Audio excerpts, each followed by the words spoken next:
Bienvenidos a Renovadic Podcast, un espacio para el diálogo profesional y amigable sobre todo lo relacionado a salud mental y adicciones. Las opiniones expresadas en este espacio son responsabilidad de quienes participan y no representan necesariamente la postura de Renovadic. Hola a todos y todas, pues bienvenidos a este nuevo formato de Renovadic. Pues es un nuevo proyecto que están haciendo por el interés de nuestra parte de poder sensibilizar y darle rostro a la adicción. Yo soy Dulce Cedillo, soy directora general de Renovadic y bueno, pues vamos a empezar con estos videos que esperamos puedan darle muchísimo apoyo, pero sobre todo pues cumplan con el objetivo de acompañar y de lograr sensibilizar la salud mental. Y bueno, pues hoy estamos, gracias Eric por ser pues el primero, bienvenido, también te acabas de sumar a nuestro equipo y pues me da muchísimo gusto. ¿Cómo estás? Pues yo estoy bastante bien, un pelín nervioso porque ya te decía que estos escenarios me ponen así, pero muy contento de poder participar en este espacio y contar un poquito de qué va esta chamba que tenemos y desde dónde surgen este interés que de pronto no es tan común, ¿no? Como que la gente diga, oye, voy a trabajar en adicciones. Sí, claro. Pues a mí, yo no recuerdo que en la secundaria así cuando te hacen tu examen, ya ves que en orientación, ¿no? Te hacen un examen y yo no recuerdo haber dicho, yo quiero de grande ser directora de una clínica de adicciones. Sí, no. Yo estaba por el lado del turismo, estaba por otros lados, ingeniería incluso, y pues fueron circunstancias de la vida que fueron como orientando y marcando, ¿no? Uh-huh. Sí, yo también. Yo iba a ser comunicólogo, imagínate. ¡Guau! Sí. Ajá. Alguien me dijo, oye, tú podrías estudiar comunicación. Y dije, perfecto, lo voy a hacer, pero también la vida me preparó otras cosas y después estudié psicología. Ok, que además es súper curioso porque ambos somos psicólogos sociales. Sí. Mi formación principal fue como psicólogo social. Exacto. Y yo quería estudiar grupos y entrarle al quite más como comunitario. Más hippie el muchacho, ¿no? Por dos, dice la chaviza. Como dice la chaviza. Sí. Y posterior a ello, pues me empecé a involucrar más en participar en grupos de ayuda mutua y a conocer personas que estaban trabajando justamente en estos espacios. Y de ahí como que me empecé a agarrar, ¿no? Pero bueno, esa es la cosa que vamos a hacer ahorita. Exacto, justo eso es lo que vamos a platicar. A mí me encanta porque además creo que es una parte que me han pedido mucho y que de repente, pues, Renovadic tiene 15 años, ¿no? Ajá. Y de esos 15 años, pues, hay mucho en ese proyecto, o sea, mucho de mí, ¿no? Mucho de mi historia, mucho de mi vida, pero no solo es eso, o sea, de verdad que el equipo que hemos logrado conformar es un equipo que genuinamente está comprometido, genuinamente tiene como un interés, porque justo, ¿no? Cuando platico con mis amigas es así como de, yo no podría con tu trabajo, o sea, que aguante, ¿no? Como un de, ¿cómo le haces? ¿No? Así de, ¿y cómo puedes con tanto? No inventes. Y la verdad es que sí, ¿o no? Sí o no, Eric. Me pasa. Yo trabajo también en una escuela con adolescentes y yo les digo a mis conocidos, a mis colegas y compañeros de la escuela también, que yo descanso cuando voy a trabajar en la clínica. ¿Te pasa? Sí. ¡Ay, no, a mí también! Digo, ya llegué a la clínica, todo bien, y saludo a los compitas. Y bueno, les digo compitas porque yo también pues soy miembro de un grupo, ¿no? De ayuda mutua. Y entonces me siento muy cómodo trabajando con ellos y saber que en algún momento yo también estuve en un punto parecido al de ellos, ¿no? En ese curso de acción. Entonces es bien interesante, es hasta constructivo. Sí, justo. Se siente muy, muy bien esto. A mí también me encanta. Me han dicho que cómo me siento, ¿no? Que ay, qué difícil. Pero en realidad cuando yo llego a la clínica es como una especie, yo creo que por nuestros propios procesos. Sí. Porque a mí, yo siempre he dicho que Renovadic me ha salvado de tantas. O sea, como que de una u otra forma el estar allí presente, el acompañar a los usuarios, el acompañar a las familias, ha evitado que yo le preste demasiado foco como a mis temas que pudieron haberme hecho como temblar, ¿no? O sea, como que me despierto, no sé, atravesar por un proceso de duelo, ¿no? A través del cáncer de mi madre, hacía que yo me despertara y decía, no, yo tengo que ir a la clínica, ¿no? Ajá. Y entonces como que me dedicaba así y todo, a lo mejor un poco de fuga, pero... Por ahí. Pero realmente me sentía que valía la pena, ¿sabes? O sea, como que mi mamá estaba en su rollo de cáncer y como que yo estaba haciendo lo que quería hacer y sentía como mucho alivio estar teniendo como una sensación de utilidad en mi vida. O sea, como que yo servía para algo o para alguien, ¿no? Sí. Sí, se siente padre, se siente bien. Y bueno, pero ¿y por qué crear una clínica de adicciones? Me lo pregunto yo, ¿no? Buen punto. Te digo que yo no pensaba eso en la secundaria, o sea, en la secundaria, ni en la prepa, ni en la universidad.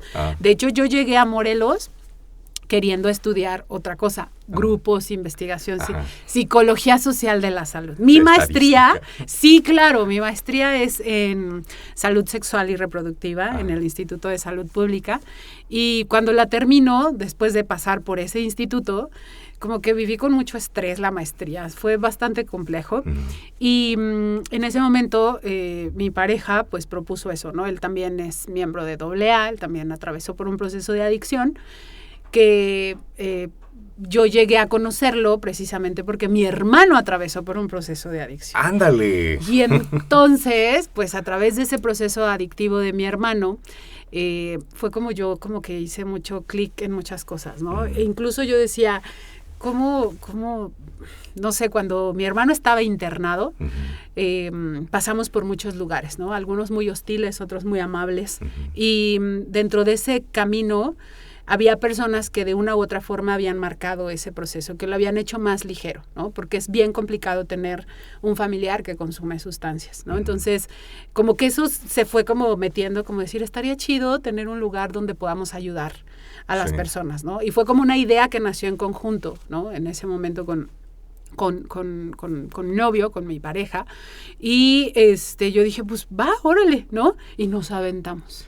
Pero como al mes yo ya estaba de, no puede ser, o sea, ¿en qué momento, no? Y como puedo decirlo así de verdad, puedo decirlo que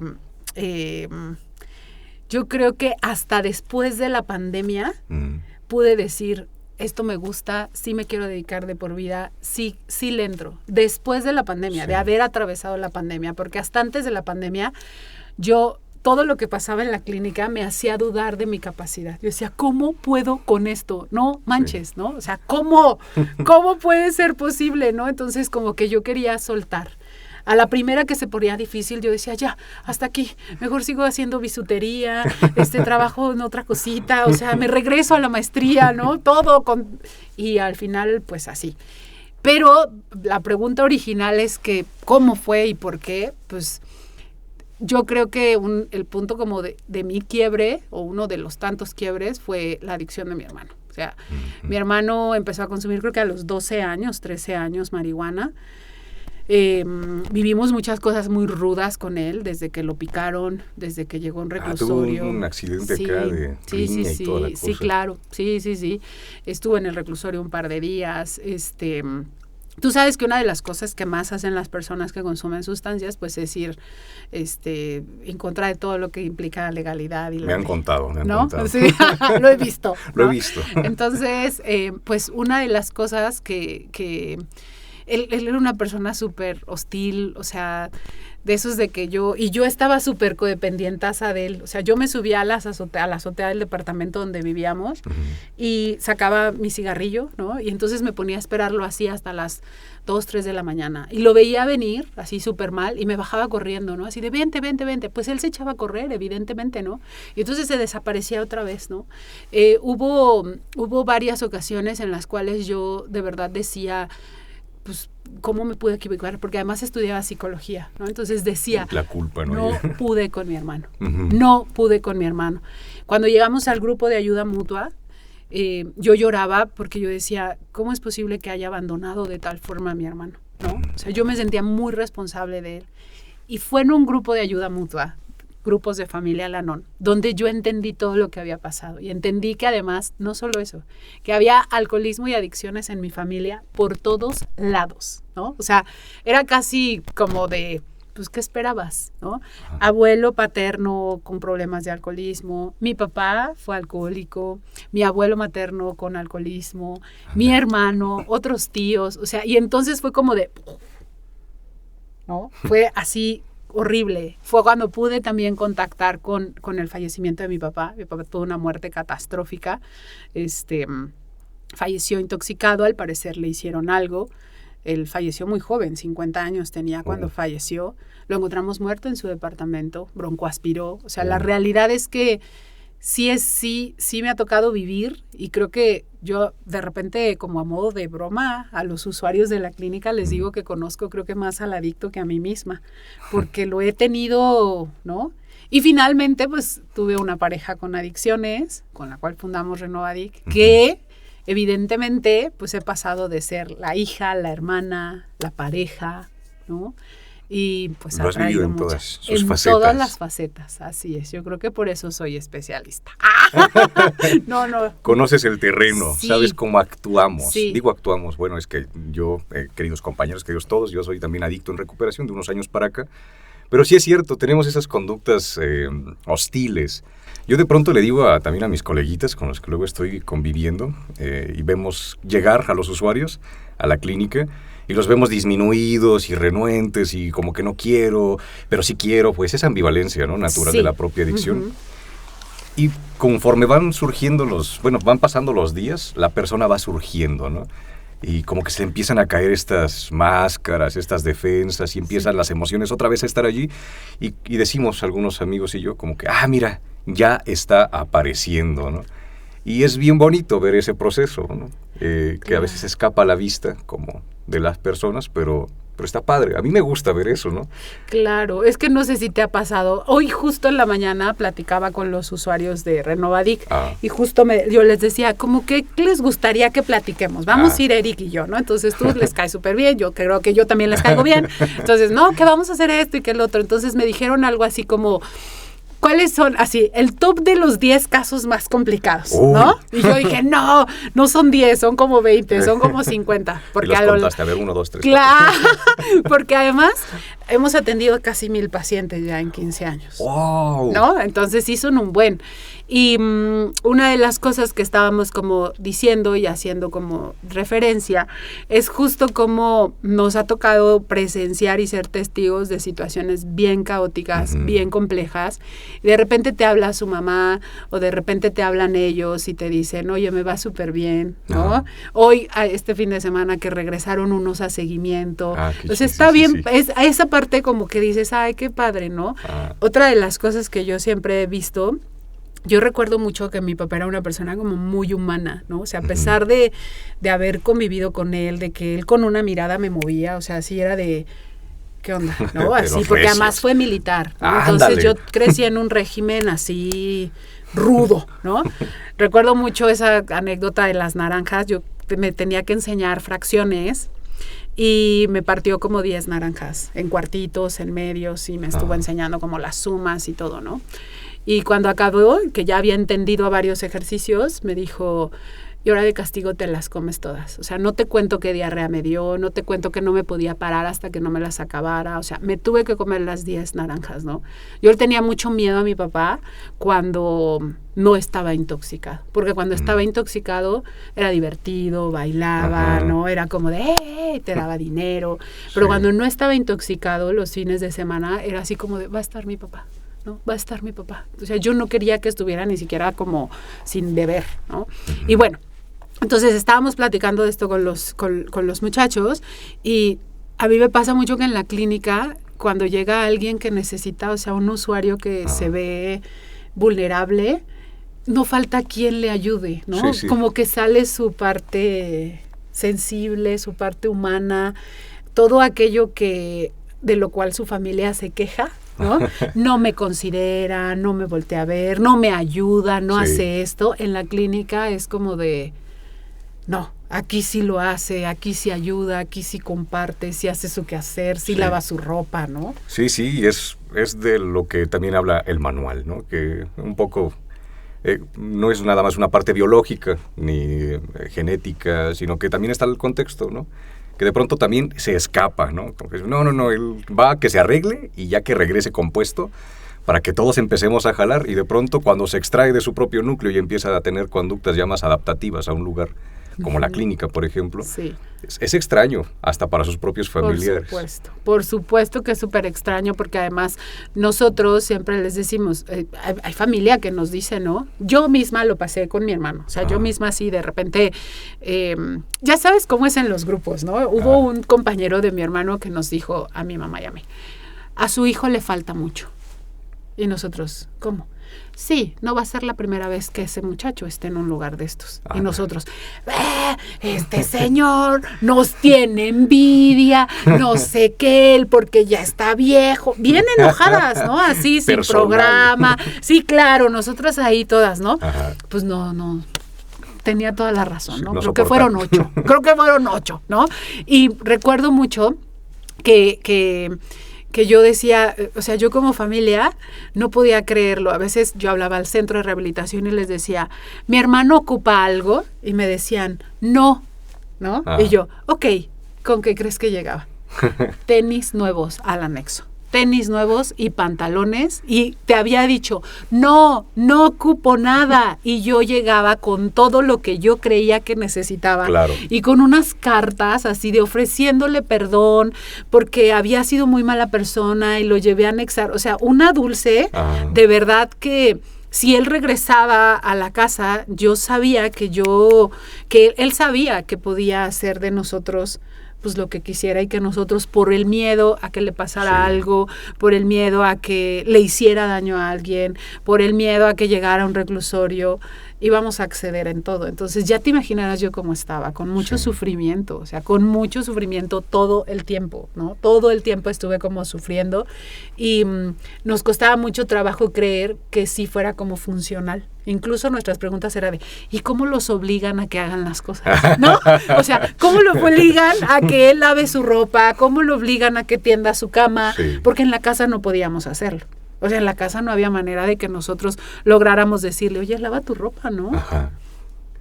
Sí, claro. Y en la clínica nos pasa un montón, así de, oye, aquí hacen su quehacer o hay quien lo hace, ¿no? Incluso creo que acabamos de tener uno, ¿no? Aquí no hay que pagarle para que haga el quehacer. Exacto, nos tocó uno ahorita que decía justo, ¿no? Es que yo en el otro lugar pagaba porque me hicieran las cosas. Ajá. Y pues eso es algo que sí como que pues con cosas de las que nosotros tenemos que hablar y visibilizar, porque al final, pues sí lo hacemos como una forma de amor. O sea, yo que te contara todo lo que hice por amor a mi hermano, por amor a mi padre, por amor y lealtad a mi, pues al papá de mi hija, ¿no? Todo lo que yo hacía por un temor muy grande de que les pase algo, porque ese temor es real, pues, ¿no? Sí, claro, sí es, y sí pasa también, ¿no? Eso es un temor un poco fundado por ahí, ¿no? ¿Cuántos pacientes no aquí, pero en la vida, compañeros míos del proceso que han muerto, ¿no? En este intentarlo y no. Entonces sí pasa, pero también es cierto, creo yo, desde mi propia historia, por ejemplo, que a mí lo que me salvó mucho la vida fue los límites que mi familia me pudo poner, ¿no? Entonces eso a mí, yo lo entiendo después y digo, eso me salvó la vida. Porque si hubiese seguido operando, por ejemplo, mi madre, mi padre, mi hermano, desde allí, yo me hubiera muerto. Sí, claro. Oye, pero ¿y qué? ¿Cómo fue en tu caso? ¿Cómo te ayudaron, pues? Es que yo vengo de un pueblito, un pueblito de aquí del Estado de México, y la verdad es que yo siempre fui muy no autónomo, más bien rebelde, con ínfulas, ¿no?, de autonomía. Y yo me sentía súper un adulto independiente, y a los 16 años me fui de mi casa y me vine aquí a Cuernavaca, estudié en una escuela que me dio una beca, un internadito y todo muy bien, ¿no? Ajá. Y mientras yo tuve la estructura de ese internado, pues todo estaba cool, ¿no? Claro. Pero yo ya tenía un problema de base desde los 13 años, ¿no? Que empecé a probar alcohol, y ahí en las fiestas de esos pueblos, pues es común. Y a mares. Claro, sí. Entonces, cuando vengo a vivir para acá y salgo de mi preparatoria y tengo esta libertad, entre comillas, de poder hacer lo que se me venga en gana, pues empiezo a comprarme unos six, unas así botellitas, y lo que había dejado en pausa a los 15 años, 16. Que llegaste al internado. Sí, vuelve a despertarse a los 19. Y yo no sabía que eso era una enfermedad. De hecho, yo pensaba, queridos todos, por ahí, sí, a ver, dime si te pasa a ti también. Yo pensaba que en realidad yo no había aprendido a beber y que tenía que aprender a hacerlo. Entonces decía, claro, es natural, yo estoy empezando a aprender a beber y por eso se me sale de control. Yo no sabía que yo iba a tener una enfermedad, como lo es el alcoholismo, ¿no? Y de ahí se desprendieron otras sustancias, ¿no? Pero eso, me dejaban como hacer mucho mi sagrada voluntad, ¿no? Entonces, cuando a los 21 años tengo una crisis así tremenda, ¿no? Ya de decir, oye, esto se me está saliendo de las manos porque experimento con otras tantas sustancias, entre ellas la marihuana, la cocaína y las que estaban en ese modo. Bueno, en 2012 era lo que estaba de moda, no había tanto cristal. Sí, claro, ya hay otra cosa. Sí. Mi padre va ahí hasta la casa en la que yo estaba rentando a ofrecerme la ayuda. De todas las personas que había alrededor mío, nadie se fue a parar a ver cómo estaba yo.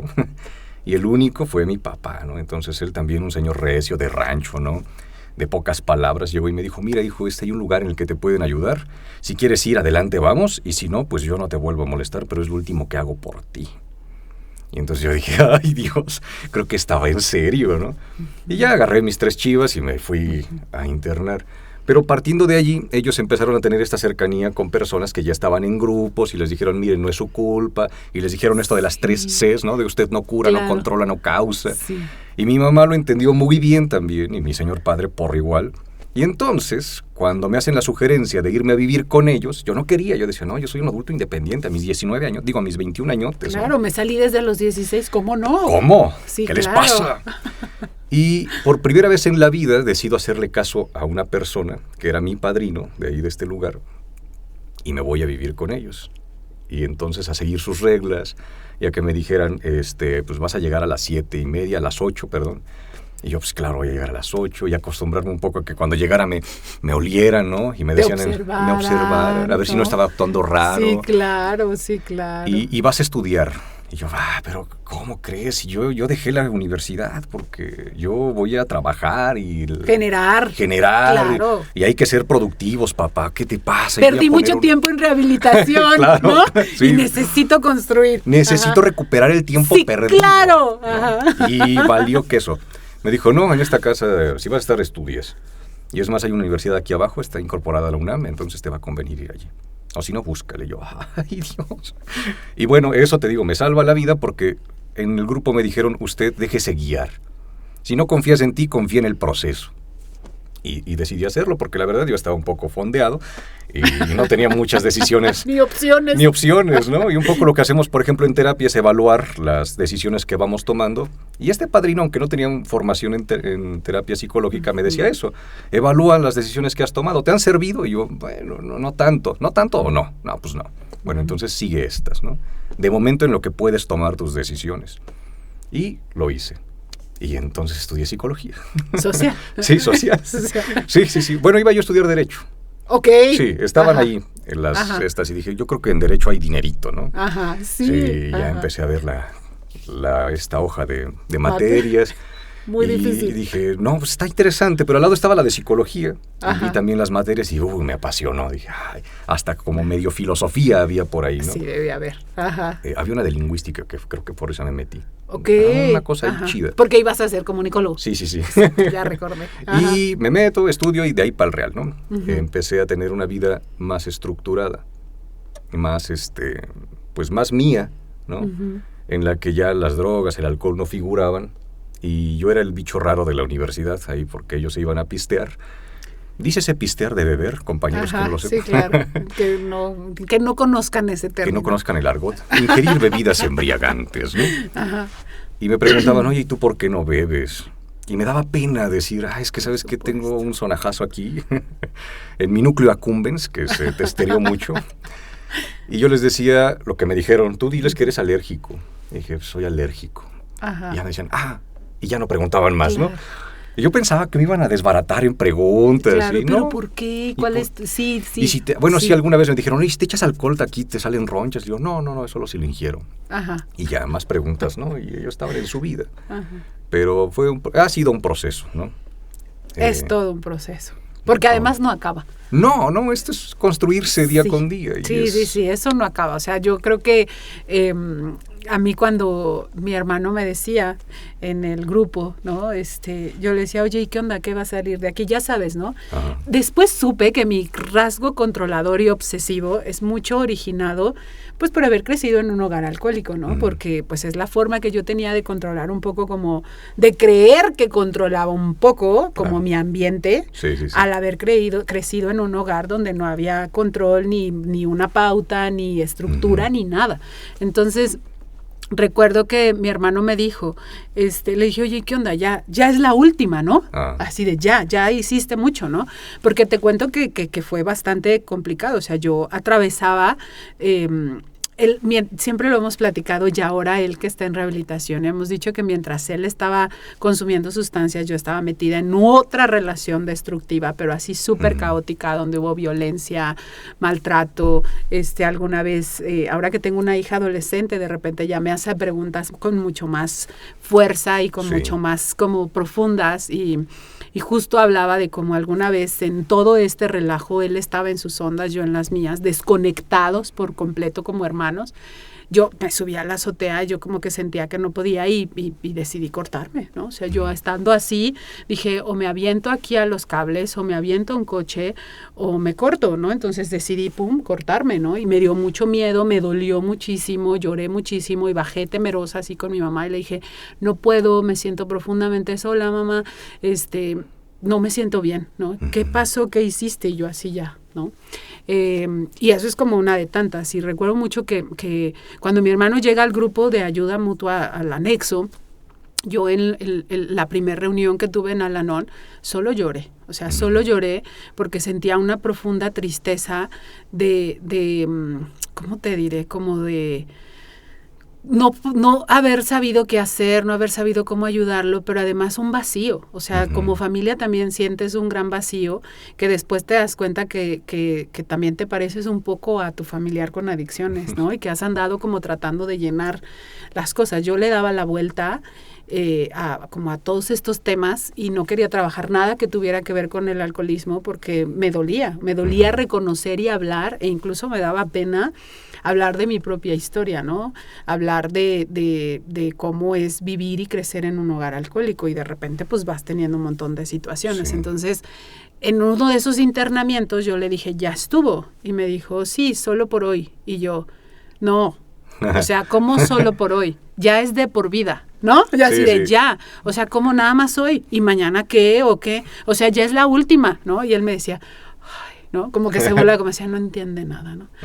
Y yo así de, ya, por favor, o sea, de verdad, ¿no? Sale él del internamiento, le consigo una beca, yo en ese momento daba clases de prepa y de universidad, le consigo una beca porque no, ahí yo lo iba a poder controlar, por supuesto, ¿no? Bien hecho. Ahí yo lo iba a poder ver al mes. Pum, bye, dejó de ir, volvió a consumir. Yo le decía, pero es que recuerda que tú de niño querías ser veterinario y te gustaban los dinosaurios, o sea, así, ¿no? Como muy así.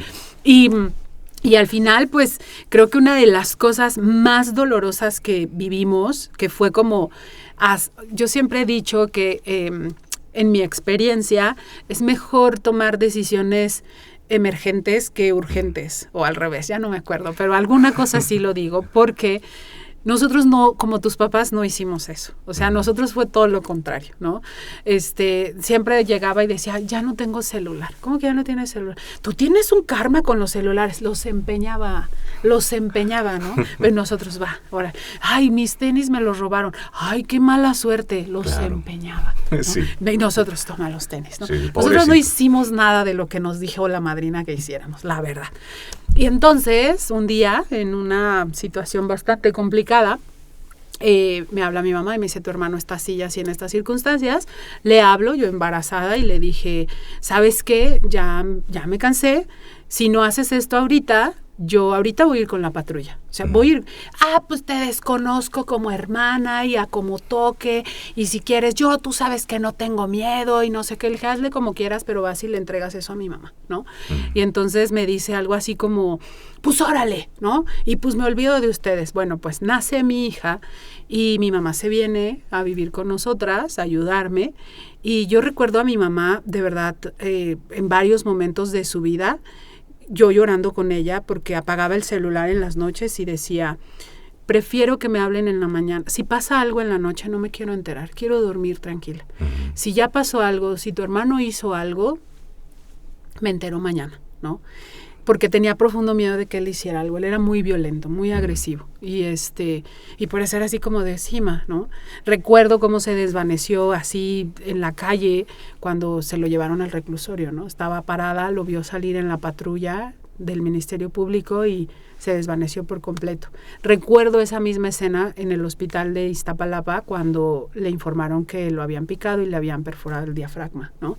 Se cayó por completo, un llanto horrible, que la verdad es que nosotros como de, yo no sé si yo no lloraba, porque pues yo creo que yo no lloraba, la verdad. O sea, en ese momento me recuerdo muy fuerte, ¿sabes? O sea, justo ahorita platicaba y decía que yo me puse un tatuaje que dice sé fuerte y brilla, ¿no? Ajá. Pero yo quiero ser débil y opacar, o sea, yo opacarme.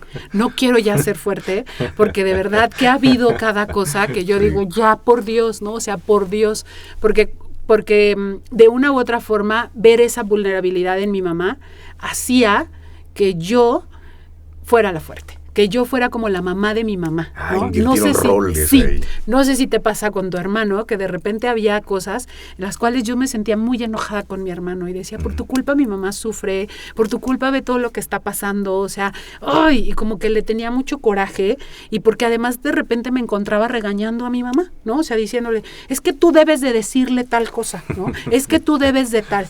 Sí. ¿Sabes cuál fue ¿no? Cuando dije, de una u otra forma yo tengo que salir de Iztapalapa. Entonces me invitan a hacer la maestría aquí en Cuernavaca y dije, es el momento. De ahí me agarré. Vamos. Los dejé, ¿no? Y había ocasiones en las que mi mamá me hablaba, tu hermano está así, tu hermano está pasando por esto, no sé qué, y yo así de, no sabes ni dónde vivo. Cuando yo me vine, muy independiente, muy autónoma, me vine a rentar un cuartito y le dije, nunca has venido a ver si estoy segura, no sabes nada de mí, siempre has confiado en que yo he hecho las cosas muy sensatamente, ¿no? Y empecé a llorar y le dije, en el fondo siempre te he necesitado, pero siempre has estado para mi hermano, porque él no puede, porque él no sabe, y yo siempre he tenido que estar allí para ustedes, y ahorita estoy sola, aquí, ¿no?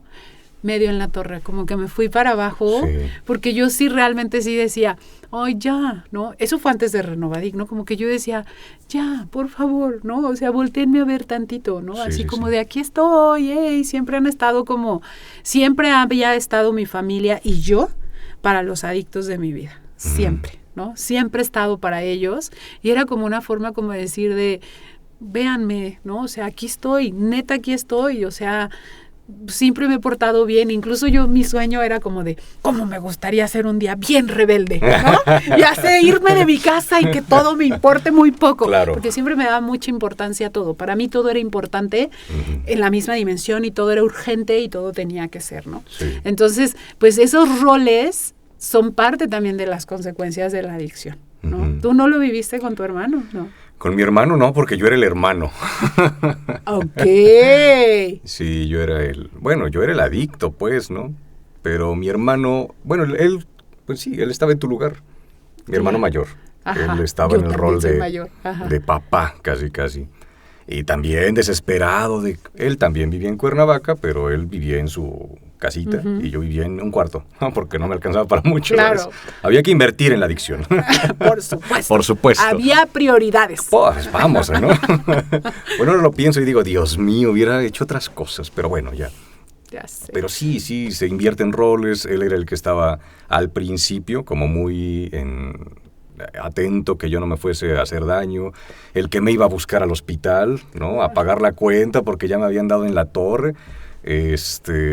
2 veces pasó eso. El que ¿no? te sermoneaba. Sí, yo no me acuerdo de nada de lo que me haya dicho en realidad. Y yo solo también, recuerdo enojado. Pero él enojadísimo, así, echó un energúmeno, y yo así con la resaca y la malilla, ¿no? Y así, ay, no, ahorita no me hablen. Inclusive en estos estados de riesgo, en los que puse en riesgo mi vida por estar ahí, a mí no me picaron, pero casi. Ok. No entender no es parte del... Yo sabía que estaba mal, ¿no? Yo ya inclusive estaba tratando de buscar ayuda por otros medios, te digo, yo no sabía que era una enfermedad. Y también mi hermano desesperado, no sabía qué hacer, y él sí se acerca a una amiga suya, psicóloga. Él estudió psicología también, mi hermano mayor. Okay. Él es psicólogo de aquí, de La Salle, de aquí al ladito. Y le recomendó, ¿no? estos grupos, y como que se empezó a ir por allí y a dejarme un poco fondear, ¿no? Se dice en los grupos de AA. Y me soltó. Entonces esa figura como que de mi hermano rescatador desapareció en los últimos momentos de mi fondeo, le llamamos, ¿no?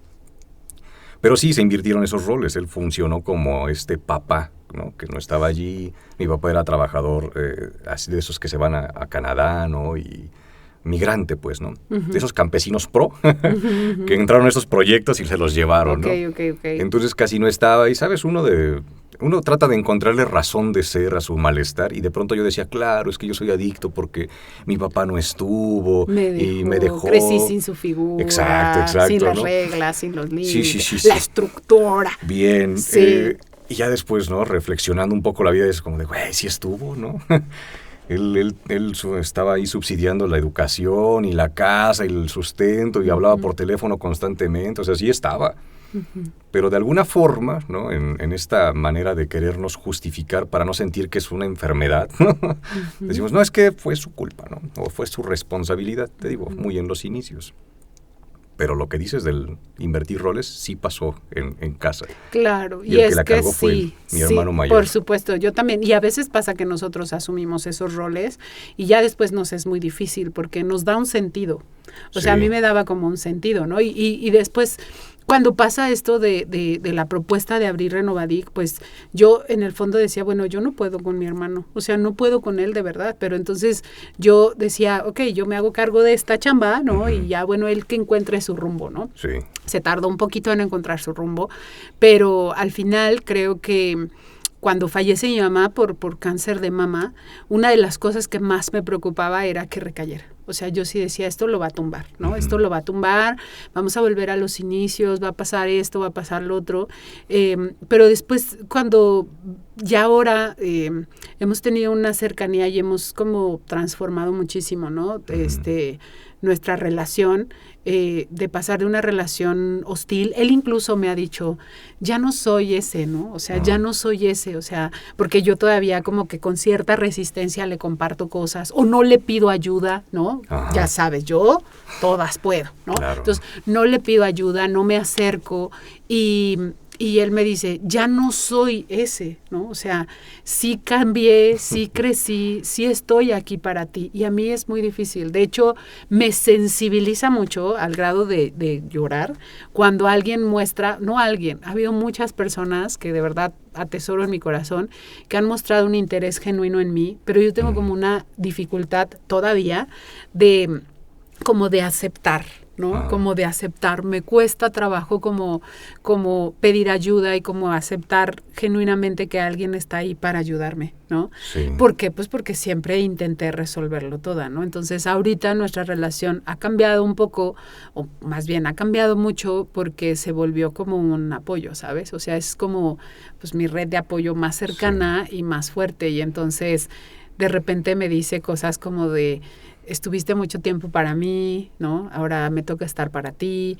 De repente me dice, ahora que han pasado como estos temas del cáncer de tiroides que me diagnosticaron en el 24, una separación y después un tema cardíaco que hizo que de emergencia tuviera que entrar a una intervención y me pusieran un marcapasos, pues él se quedó cuidándome, ¿no? En el hospital y yo lloraba, o sea, yo lloraba porque no lo podía creer, o sea, yo no podía creer que mi hermano, después de todo lo que vivimos, estuviera allí. Incluso que me dijera cosas como de, la probabilidad de que yo me muriera era mucho más grande que lo que te está pasando a ti. Vas a estar bien, ¿no? Entonces, yo así de, pues sí tenía razón, o sea, sí era así. Yo era el que se iba a morir y no me he muerto. Tú vas a estar bien, ¿no? Y yo así de, ok, ¿no? Y que estuviera allí cuidándome y todo, fue como una forma como de resignificar la adicción, ¿sabes? Ha sido como una forma de resignificar y de decir, o sea, como que estuviste ahí, como que volteó a verme. Ajá. Cuando yo, pues no era ni capaz de verme, ¿no? Cuando yo solo estaba viéndolo a él, porque se volvió mi sentido de vida, ayudarlo, ¿no? Sí. Entonces, como que toda esa, como esa experiencia, sí me hace que yo vea a las familias y a los usuarios con un lente diferente, ¿sabes? Uh-huh. Como de, entiendo lo que te está pasando, ¿no? O sea, hace unas semanas llegó una usuaria uh-huh. que atraviesa por un tratamiento de cáncer y ¡pum! Hicimos rápido, ¿no? Y le dije, sí, sé cómo te sientes. O sea, sí, que sé que sientes miedo, sé que está pasando por esto. Ya me pasó, me está pasando. Uh-huh. Y bueno, pues fue como darme esa oportunidad. Y yo no sé si eso es lo que hace que yo me sienta muy contenta en mi trabajo, ¿sabes? O sea, que me siento, que encuentro muchas cosas como que en común, o no sé. Sí, bueno, es que ya a mí nunca me ha pasado lo que te ha pasado a ti, pero...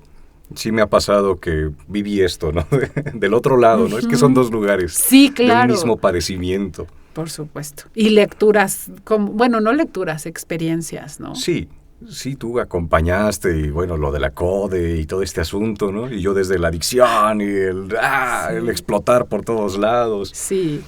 Es bien difícil de pronto, pero muy gratificante esto que dices del acompañarlos. Por ejemplo, a mí me ayudó mucho el tener este proceso de vida y vivirlo, ¿no? Constantemente, yendo a mis juntas y yendo a mi terapia y todo esto, a poder acompañar en un primer momento, antes de llegar a las clínicas, al mundo de la clínica, pues, uh-huh. a trabajar con mis adolescentes, ¿no? Con los alumnitos que estaban teniendo problemas. Es bonito, ¿no? Sí, está bien padre. Mira, yo estuve allí. Sí. Y acompañar desde otro sitio, ya no desde tan punitivo, ¿no? Así de, tienes que, ¿no? Sino, bueno, puede ser. Podrías tomar otras decisiones, uh-huh, ¿no? Uh-huh, no es un deber ser, sino uh-huh. una posibilidad. Uh-huh. Y eso me construyó mucho desde allí. Uh-huh. Y cuando encuentro esta alternativa de poder acompañar a personas que han vivido o están viviendo el proceso en el inicio, como yo lo viví, me construye de nuevo, pues. Es muy como de autorrealización, ¿no? Si lo queremos ver desde allí. Sí, justo. Y está chido. A mí te digo, como que llego a la clínica y digo, qué padre. Sí. Aunque esté todo patas para arriba y de pronto que fulanito ya se puso mal. Que ya se quiere ir. Ya se quiere ir, que no le está sirviendo nada. Que su familia habló porque no ve avances, exacto. Que le hizo una escena el domingo. ¿No? Exacto, sí. Pero aún así, ahí me encuentro bien, digo, qué chido. Sí, a mí también me gusta mucho mi trabajo porque sí, como que, no sé, yo justo hace unas 5 semanas, cuando recién salí de lo del marcapasos, uh-huh. Estaba en una sesión con los chavos y les dije porque me decían, es que alguien decía que le costaba mucho trabajo pararse y todo, y le dije, ay, a mí también. O sea, me han dado muchas ganas de quedarme en mi casa llorando, ¿no? Y decir, güey, ya, o sea, de verdad ya ha sido muy injusto, o sea, una parte de mí también quiere hacer berrinche y quiere hacer drama y quiere decir, ya estuvo, o sea, sí. ¿No? O sea, el cáncer, esto, lo otro, aquello, ahora el marcapasos, de repente digo, 42 años y ya tengo un marcapasos, siempre trato como de, escribo mucho y escribía y decía, quizás mi corazón se cansó, ¿no? O sea, quizás mi corazón se cansó y está tratando de tener energía y fuerza de otro lado y pidió ayuda, ¿no? Es como una forma como de romántica, no sé, como de, no lo sé, pero pues mi corazón se cansó y ahorita necesito un motor nuevo para poder seguir dándome, ¿no?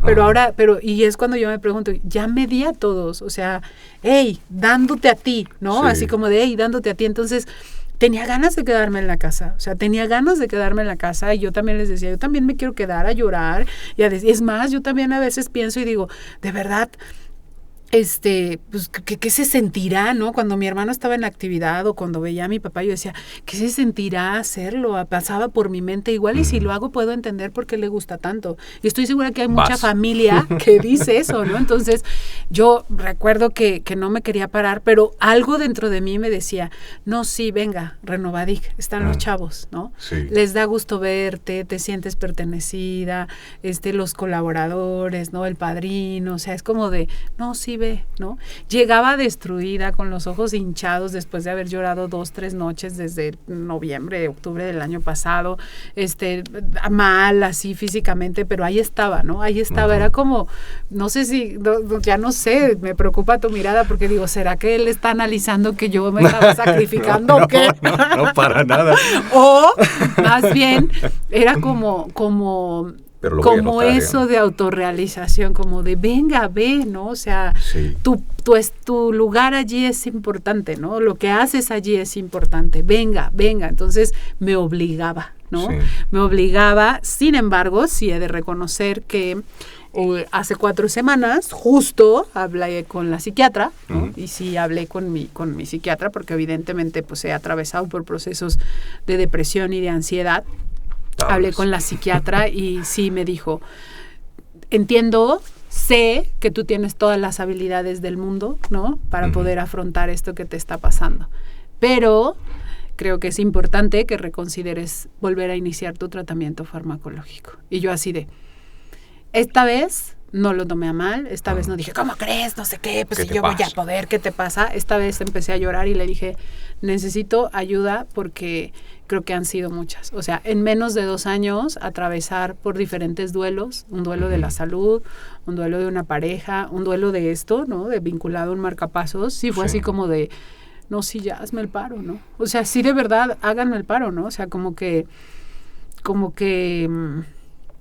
ay, no sé, como que yo decía, ya, güey, o sea, de verdad, por favor, ya. Paren el mundo, me quiero bajar. Sí lo decía, y sí puedo decir que la terapia, ya habíamos platicado de la terapia y el tratamiento médico ha empezado a hacer lo suyo, ¿no? Ha empezado a hacer lo suyo porque sí creo que parte importante de poder conducir y guiar un espacio implica también hacerlo desde tu parte más saludable, ¿no? Y mi parte más saludable en este momento estaba por el suelo, ¿no? Por el suelo, y creo que me gusta que podamos tener como estos espacios porque pues visibiliza, ¿no? Visibiliza y humaniza, o sea, a todos nos pasa, y creo que después de la pandemia muchos quedamos como así, ¿no? Más sensibles, porque ya andábamos medio tronados. Yo, Dulce, ya andaba medio tronada. Por 2. Yo, Dulce, ya andaba bajoneada. Yo, Dulce, ya había atravesado por un intento de suicidio. Yo, Dulce, ya había atravesado por por muchísimos duelos, ¿no? Resueltos. Y siempre he tenido como ese poncho. O sea, yo, como de rasgo de personalidad, yo siempre he sido de, venga, órale, esto, lo otro, ¿no? Para adelante. Pero, pues hay casos en los cuales eso no ayuda. Eso no ayuda, o sea, al contrario, me molesta mucho que me digan, échale ganas. He echado ganas toda mi vida. Toda mi vida he estado echándole ganas a todo y a veces no es suficiente. Sí. Ahorita que me decías, estaba analizando. ¡No! Ahí te va tu diagnóstico. ¿Qué terapia estás tomando, Dulce? ¿Qué enfoque? ¿Qué enfoque es ese? No, yo lo estaba como tratando ahí de metaforizar, ¿no? Como con lo que hacemos en este espacio. Bueno, en este no en particular, pero bueno, me entienden, vaya. En pedir ayuda cuando estás en un momento crítico. Porque cuando, en mi caso personal y en el de muchos de mis colegas, compañeros más bien, sentimos que sí podemos, ¿no? Y que inclusive cuando estamos con alguna sustancia encima creemos que podemos y más, caray, ¿no? Por supuesto. Esto no es un problema. Y el pedir ayuda es el primer paso, y donde únicamente podemos poner nuestra voluntad cuando no podemos con nada más, ¿no? El pedir ayuda, solamente podemos hacer eso. No pongas tu voluntad en intentarlo hacer distinto para que puedas consumir otra cosa o beber nada más en las tardes, ¿no? Ahí tu voluntad no sirve para nada. Pero para pedir ayuda, ahí cuesta mucho.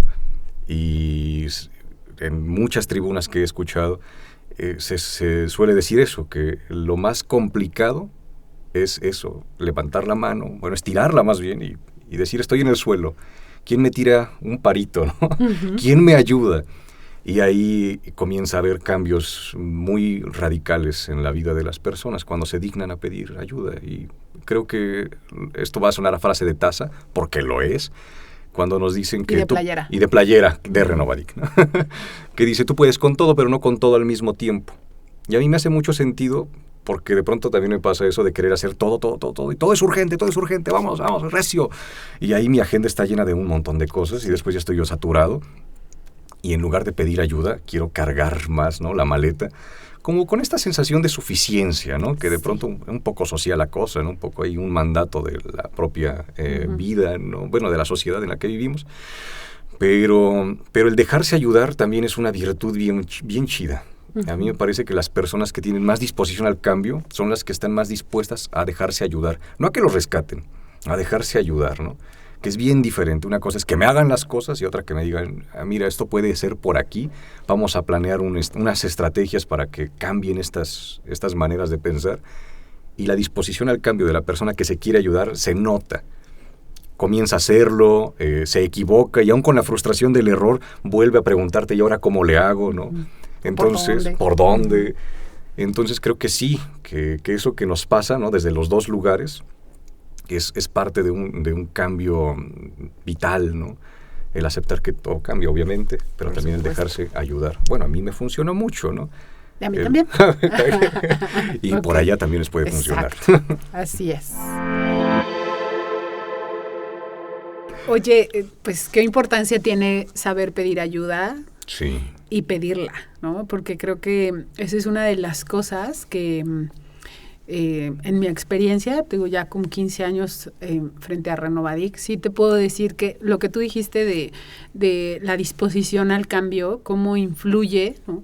Es como uno de los factores que más favorece, uno, que ingresen a tratamiento, ¿no? Y dos, que haya un mantenimiento. Porque además es un proceso de evolución, ya lo dijimos, eso no acaba. O sea, yo pensé que cuando mi hermano iba a dejar de drogarse, se acababa todo. O sea, ya toda mi vida iba a estar resuelta. Claro. Y fue cuando empezó como que lo más turbio, sí. ¿No? Como de ahora por acá y ahora por acá y y lo otro y aquello, ¿no? Entonces, creo que la voluntad para recibir ayuda es trascendental, ¿no? ¿Cómo ves? Ajá. Lo veo súper necesario.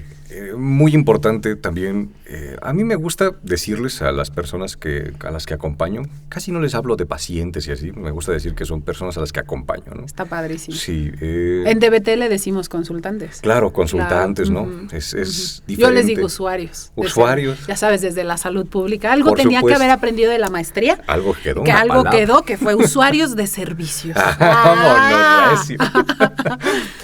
Yo no lo adopté de una terapia en particular, pero que le digo a las personas a las que voy acompañando en estos procesos que entender también cómo nosotros podemos dejar de funcionar desde el malestar nos podría colocar en un lugar de otro malestar, ¿no? Porque nos fusionamos con nuestro mal.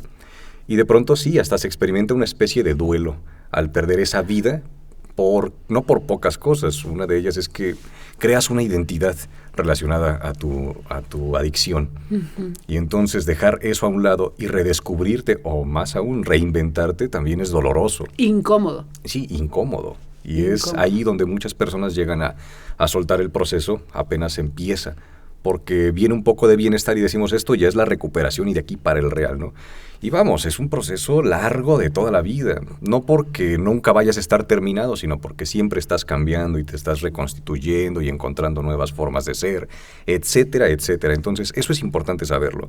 No es que vayas a llegar a recibir ayuda para que te terminen y de ahí ya no puedas cambiar nada más, ¿no? Uh-huh. O además ya termine todo. Claro. ¿No? Porque además una de las cosas es como yo he escuchado mucho de repente, ¿no? Ahorita justo un exusuario me decía, ¿no? Oye, mi pequeña se puso malita, no sé qué, pero estoy con ella, estoy presente, ¿no? Y me pongo a pensar cómo sería si yo estuviera intoxicado. Ya va a cumplir creo que 3 años limpio, ¿no? Entonces me decía, me pongo a pensar cómo hubiera sido y pues me hubiera valido, ¿no? Entonces, además de eso, piensan que la recuperación es que ya no va a pasar nada, y a veces pasan desafíos propios de la vida. O sea, yo justo en mi berrinche de, no sé qué, y ¿por qué me pasó esto y todo? Decía, ¿por qué a mí otra vez, no? ¿Por qué no? Pues es así la vida. O sea, no es que me haya portado mal, no es que no haya trascendido estas cosas, no es que esto, no es que el otro, no es que, es que así es la vida. O sea, así es la edad adulta, así son las situaciones que se van presentando, pues porque estás vivo simplemente, ¿no? Y entonces, una de las cosas que también le temen cuando deciden buscar ayuda es, pues, ¿ahora qué viene, no? Claro. Porque en teoría, en el consumo, se cree que se tiene un control, un falso control de las cosas, y es como muy predecible, ¿no? Pero cuando no hay sustancia, ¿qué viene, no? Porque además, neurológicamente o neuroquímicamente, sí hay algo que te permite ver la realidad como un poco más, ¿no? Como que los problemas no son tan problemas. O sea, sí representa el consumo, sí puede representar un alivio a ese malestar, un alivio a la incomodidad que representa vivir, crecer, las rupturas, los duelos, la escuela, ¿no? Entonces, pues buscar ayuda es como de, pues, ¿por qué si no estoy tan mal? Porque además lo hago como muy ligerito, ¿no? Es más, ha habido gente que nos dice, ¿no? Yo no tengo ningún problema. No, pues no los has visto, ¿no? No los has visto. ¿Por qué? Porque estabas intoxicado. Entonces, cuando hablamos de pedir ayuda, pues sí es un verdadero desafío, porque además, justo a la semana pasada nos capacitaron y se hizo mucho hincapié en que los ingresos en adelante, llevamos más de un mes que se publicó, en el diario oficial, que no existen los internamientos involuntarios, o sea, nada de que van por ellos ya, nada de que la patrulla espiritual, de que voy y lo saco, de que voy y lo recojo, o sea, está ya prohibido y está atentando contra el derecho humano de las personas de la libre elección de cómo vivir, qué hacer con su vida, pero además también puede representar un riesgo por no saber a dónde lo van a llevar, ¿no? Porque puede haber muchas como vacíos legales ahí que representen una amenaza a la vida de los usuarios, y lo hemos sabido, todavía hay lugares que sí son, pues que sí son así, ¿no? Sí. Sin embargo, pues para nosotros sí representa un desafío, y de repente a mí me pasa mucho que me hablan y me dicen, ¿qué adicto quiere recibir ayuda? Ningún adicto quiere recibir ayuda. Pero ¿no crees? Bueno, esta es como una pregunta pro, ¿no? ¿No crees que hay mucho de la familia en que el usuario no quiera recibir ayuda? O sea, nosotros de alguna forma no propiciamos que el otro se sienta tan incómodo en esa situación de consumo que busque ayuda. Sí, completamente. Lo que decíamos hace rato, ¿no? Cuando extraes al individuo de su sistema, está más dispuesto a poder poner en práctica otras conductas. Y entonces, cuando la propia familia se vive en codependencia, en resolviéndole los problemas al otro. Sobreprotegiendo. Claro, la sobreprotección que abunda, ¿verdad? Ya lo vimos ahorita rescatando. Sí, pues ¿cómo va a estar dispuesto a recibir ayuda si todo te lo están haciendo, todo te lo resuelven? No necesito ayuda porque ya hay quien esté haciendo las cosas, ¿no? Claro. No puedo ver que tengo un problema, entonces... Claro, me pasa mucho que de repente, ¿no? Algunos que son dueños de sus propios negocios, como de, ¿qué va a pasar de mi negocio, no? O sea, estoy internado, ¿cómo va a funcionar? Bueno, ha funcionado cuando te vas una semana. Sí. ¿Y cómo le hacen, no? Tu familia ya lo tiene resuelto. Entonces, pues no has vivido una consecuencia, no has vivido algo que te haga ver que hay un problema y necesitas cambiar. Entonces, creo que eso es como trascendental y es parte de lo que nosotros hacemos para propiciar, porque en Renovadic llevamos ya 6 años, más de 6 años, trabajando solo con usuarios voluntarios.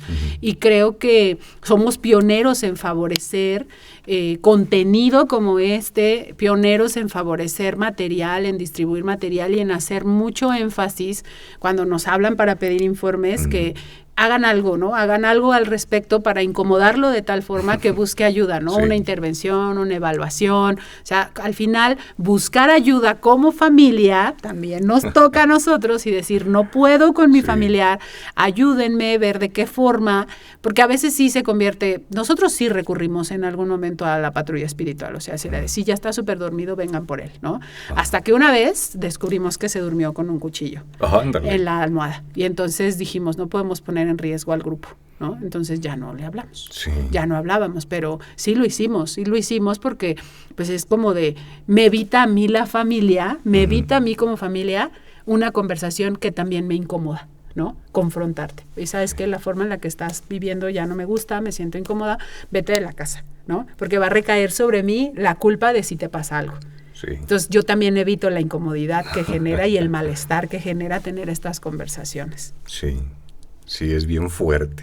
Fuertísimo, pero pues yo creo que estuvo muy bien este episodio. Sí, para ser el primero en este corte así de, sí, claro, de esta dinámica. Por supuesto, y la verdad es que creo que va a seguir habiendo muchos más contenidos de este. Por supuesto que Eric va a seguir viniendo, por supuesto que tenemos la intención de que esto sea un espacio que propicie, que sensibilice, que visibilice y sobre todo también un espacio pues para que conozcamos la parte humana que hay detrás de las personas que en algún momento de su vida hemos atravesado por diferentes procesos de recuperación de temas de salud mental, porque aunque suene muy de taza y de playera, creo que hablar sobre esto y sobre ver la forma en cómo vamos resignificando y reconstruyéndonos en este rollo de las adicciones, pues también nos permite dar como un poco de esperanza, ¿no?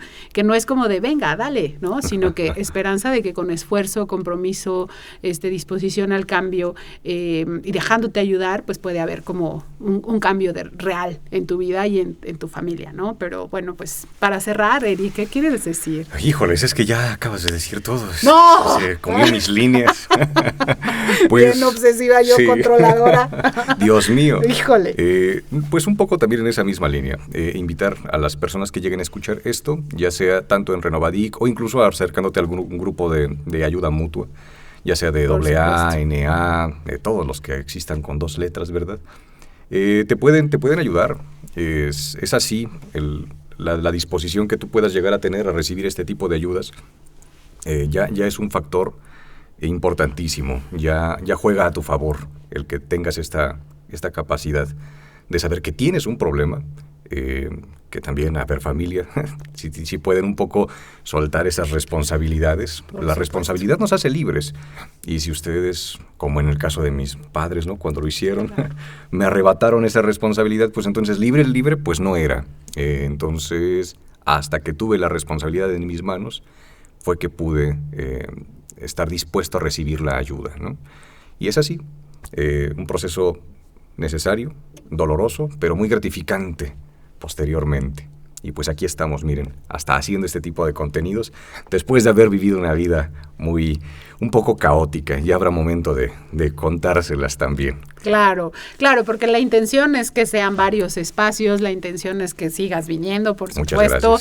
La intención es que logremos también nosotros, pues, está padrísimo que seamos psicólogos sociales, está padrísimo que seamos profesionales en la salud mental, pero también tenemos nuestras historias, tenemos también allí mucho más que contar sobre nosotros y cómo es que pues estas experiencias van construyéndonos y reconstruyéndonos las veces que sean necesarias. Así es. Y bueno, pues nos estamos viendo en el siguiente capítulo.